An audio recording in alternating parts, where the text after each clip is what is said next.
এ এর বর্তমান বয়স বি এর বর্তমান বয়সের 6 গুণ। যদি 4 বছর পর এ এর বয়স বি এর বয়সের 5 গুণ হয়, তবে এ ও বি এর বর্তমান বয়সের সমষ্টি কত? অপশন এ 116 বছর, অপশন বি 112 বছর, অপশন সি 114 বছর, অপশন ডি 111 বছর। এখানে এ এর বর্তমান বয়স বি এর বর্তমান বয়সের 6 গুণ, অর্থাৎ বলতে পারি বি এর বর্তমান বয়স 1 বছর হলে এ এর বর্তমান বয়স 6 বছর, এবং 4 বছর পরে এ এর বয়স বি এর বয়সের 5 গুণ, অর্থাৎ বি এর বয়স 1 বছর হলে এ এর বয়স হবে 5 বছর। তাহলে বর্তমানে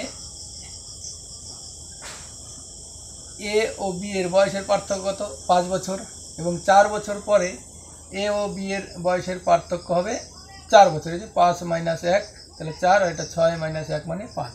আমরা বলেছিলাম যে এখানে পার্থক্য সমান করব। এখানে 5 এবং 4 এই দুটো পার্থক্য সমান করতে গেলে 5 এবং 4 এর লসাগু কত হবে? 5, 4 এর লসাগু সমান হবে 20। তাহলে 5-এর পরিবর্তে এখানে 20 করার অর্থ 4 দিয়ে গুণ, তাহলে এটাকে 4 একে 4, এটা হচ্ছে 4 6 24। আর 4-এর পরিবর্তে 20 করলে 4 5 20, তার মানে 5 দিয়ে গুণ, 5 একে 5, 5 5 25। তাহলে বর্তমান এবং 4 বছর পর এদের মধ্যে পার্থক্য 4 বছরের, কিন্তু এখানে 24 আর এটা হচ্ছে 25, এখানে পার্থক্য 1।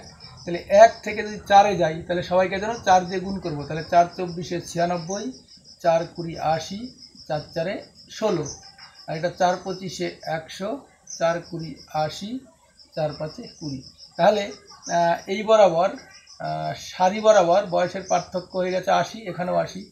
আবার স্তম্ভ বরাবর 96 এবং 100, বয়সের পার্থক্য কত? 4 বছর। আবার বর্তমান এবং 4 বছর পর এদের মধ্যে বয়সের পার্থক্য 4 বছর, অর্থাৎ বলবো আমাদের এখন অঙ্ক হয়ে গেছে। তার মানে বর্তমানে এ এর বয়স 96 বছর এবং বর্তমানে বি এর বয়স হচ্ছে 16 বছর। 4 বছর পরে এ এর বয়স হবে 100 বছর, এবং 4 বছর পরে বি এর বয়স হবে 20 বছর। আমাদের চেয়েছে বর্তমান বয়সের সমষ্টি। তাহলে বর্তমানে এ হচ্ছে 96 বছর, বি হচ্ছে 16 বছর। তাহলে 96 প্লাস 16 সমান সমান কত হবে?